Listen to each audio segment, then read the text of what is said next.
selamat sejahtera. Hari ini kita bersama lagi dengan Cikgu Wendy dalam kelarutan. Hari ini kita akan belajar tentang kelarutan. Okey, kelarutan.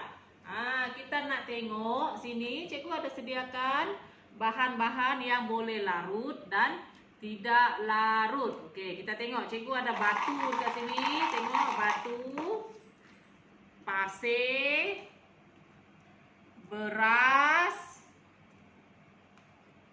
garam, serbuk kopi 3 in 1 dan gula. Okey, kita akan lihat sama ada bahan-bahan ini larut dalam air ataupun tidak. Larut dalam air bermaksud nanti bila cikgu campurkan air, bila cikgu masukkan air, cikgu gaul, tiada apa-apa yang tinggal. Bermaksud semua ni tadi larut dalam air. Bermaksud gula ni tadi bila cikgu gaul, lama-lama dia akan hilang. Macam magic lah, ala-ala magic macam tu. Bila cikgu gaul, dia akan hilang. Bermaksud dia larut dalam air. Kalau batu ni nanti cikgu gaul batu ni, kita tengok batu ni boleh hilang ke tak dalam air. Itu yang kita nak tengok hari ni. Dia macam ada sikit-sikit magic kita buat hari ni. Okey, kita lihat yang pertama. Kita akan buat, tengok sama ada gula ni larut ke tak dalam air. Okey, cikgu masukkan air. Cikgu masukkan air, sikit air. Lepas tu kita gaul. Kita tengok kat sini. Lepas tu kita gaul. Kita gaul. Kita nak cepat larut, kita gunakan air panas. Kalau guna air sejuk, lama sikit kita tunggu dia hancur. Lama kita nak tunggu dia boleh digaul. Tengok tu, ada tengok. Gula tu semakin berkurangan. Gula tu semakin berkurangan. Kita gaul. Okey, siapa tahu gula ni rasa apa? Kita ada belajar kan? Gula ni rasa dia manis. Gula ni rasa manis. Kita boleh campurkan gula ni dengan air Milo, dengan air kopi, supaya rasa lebih manis. Okey, tengok tu, semakin lama cikgu gaul dia semakin hilang, semakin larut. Dia semakin larut dalam air. Gula, okey, ini membawa maksud gula larut dalam air. Gula boleh larut dalam air. Tengok. Gula tadi tak ada lagi dah. Gula tadi tu, biji-biji gula tadi tu, serbuk gula tadi tu, dah hancur dah. Tidak ada lagi. Tengok. Semua ada yang tinggal hanyalah air. Air yang cikgu campurkan tadi. Gula-gula tadi tu tidak ada lagi. Gula-gula tu sudah larut dalam air. Okey, yang ni gula yang pertama. Yang kedua, kita tengok serbuk kopi. Serbuk kopi, kita masukkan air. Ini pun kita gunakan air panas ataupun air suam, supaya dia hancur, supaya dia boleh hancur ataupun larut, supaya boleh larut dalam air. Okey, kita gaul. Di rumah siapa pernah buat air? Buat air Milo, buat air kopi. Kita mesti gunakan air panas supaya dia boleh larut. Kalau kita guna air sejuk, dia akan timbul semua. Dia boleh larut tapi ambil masa yang lama. Tengok, tak ada lagi serbuk kopi tu kan. Dan serbuk kopi ni dia boleh mengubah warna air yang cikgu pakai tadi. Tadi cikgu letak air kosong, warna putih. Sekarang air ni sudah bertukar warna menjadi warna coklat. Tengok ni, warna coklat sudah bertukar. Warna perang, bertukar warna coklat. Ini air kopi tadi tu, dia sudah larut. Ini bermaksud kopi ni, serbuk kopi bila dia larut, dia boleh menukar warna juga. Boleh menukar warna air. Yang kopi ni kita boleh minum, kita boleh rasa. Macam mana rasa air kopi bila sudah larut dalam air. Kalau tadi kita masukkan air kosong rasa dia kosong, tiada rasa. Bila kita masukkan dengan serbuk kopi, dia ada rasa dan menukar warna. Okey. Ini kopi, yang ini tadi gula, kopi. Ini bermaksud kopi juga boleh larut dalam air. Okey, yang ketiga kita tengok ni, garam. Garam. Kita tengok garam nih boleh larut dalam air ke tak? Garam. Kita masukkan air. Oke, kita gaul. Kita tengok dia boleh larut ke tak dalam air. Kita gaul. Kita gaul sampai dah hilang. Kita gaul sampai larut ataupun hilang lah. Kita tengok garam tuh semakin lama dan bila kita gaul dia semakin hilang.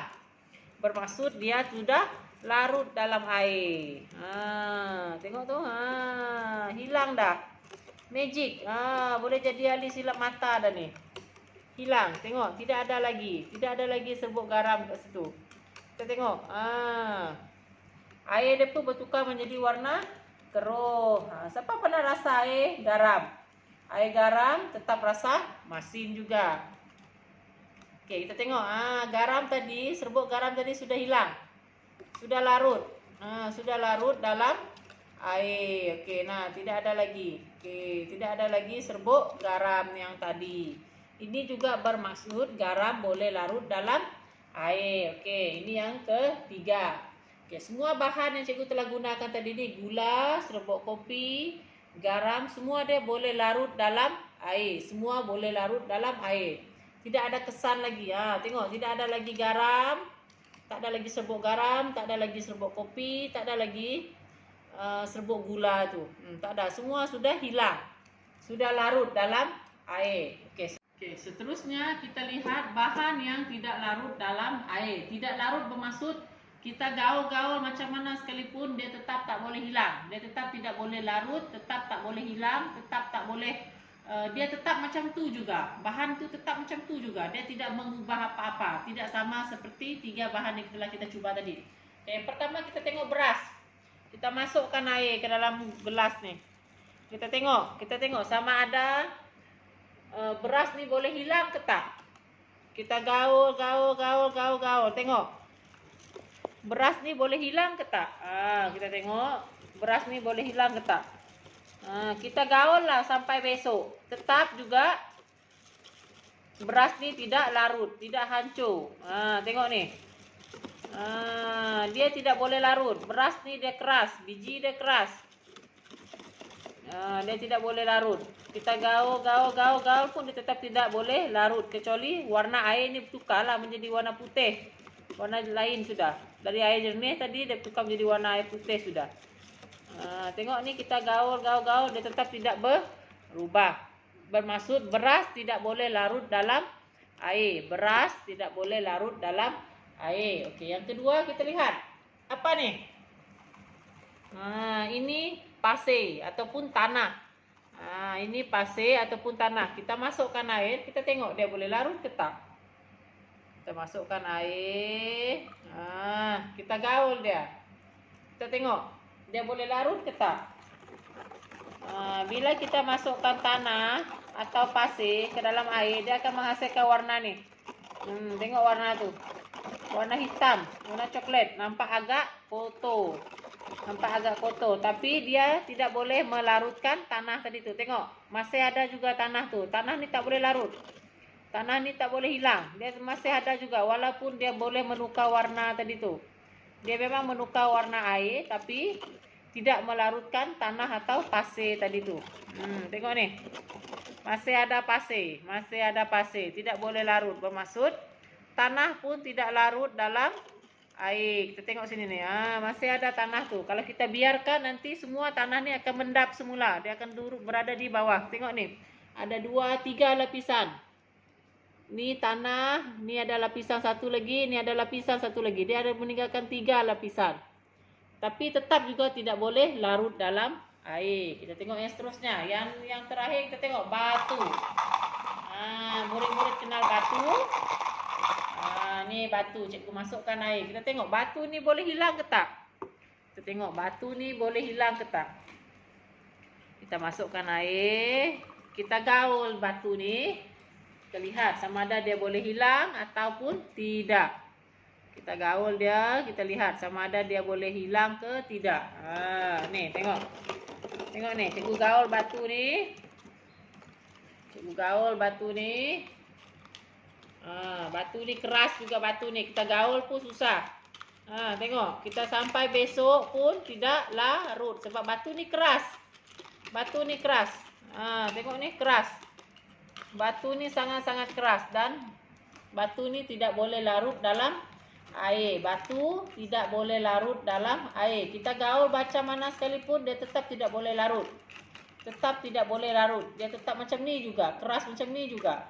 Sama juga seperti beras dan tanah tadi tu. Tengok tanah ni masih juga lama-lama dia akan mendap ke bawah. Kita tengok sini lah, dia ada meninggalkan bekas dekat sini, ada kesan, ada dia mendap dekat bawah ni. Tengok mendap, masih ada juga tanah tu. Bila dia termendap, dia masih meninggalkan tanah di bawah. Bermaksud tanah juga tidak boleh larut menggunakan air. Sama juga seperti beras tadi tidak larut juga dalam air. Okey, kita ada 3 bahan yang larut dalam 3 bahan tidak larut dan 3 bahan larut dalam air. Yang larut dalam air ni biasanya kita boleh makan.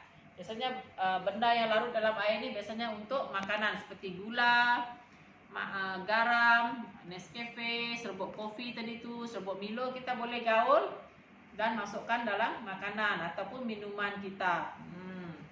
Okey, sebagai aktiviti pengukuhan, cikgu ada buat latihan kat sini. Kita tengok latihan ni. Larut dalam air. Okey. Kita akan kelaskan objek-objek berikut dengan betul. Kita tengok sini. Objek-objek yang ada dekat sini, kemudian kita akan kelaskan dia larut dalam air dan tidak larut dalam air. Okey, yang pertama kita tengok ni, serbuk sabun. Serbuk sabun. Kalau dekat rumah kita panggil tu omo, pakai kita cuci baju. Okey, kita tengok Yang kedua kita tengok batu. Batu tadi kita ada buat. Kita dah tahu batu ni larut ke tidak dalam air. Yang ketiga madu. Madu. Yang keempat minyak. Yang kelima gula. Yang keenam senduk. Okey, kita akan kelaskan objek-objek ini, bahan-bahan ini sama ada dia larut dan tidak larut dalam air. Murid-murid boleh tulis. Murid-murid boleh kelaskan. Serbuk sabun larut dalam air, batu tidak larut, madu larut, minyak tidak larut, gula larut, senduk tidak larut. Okey. Murid-murid faham? Boleh buat latihan ini. Okey, sekian. Terima kasih.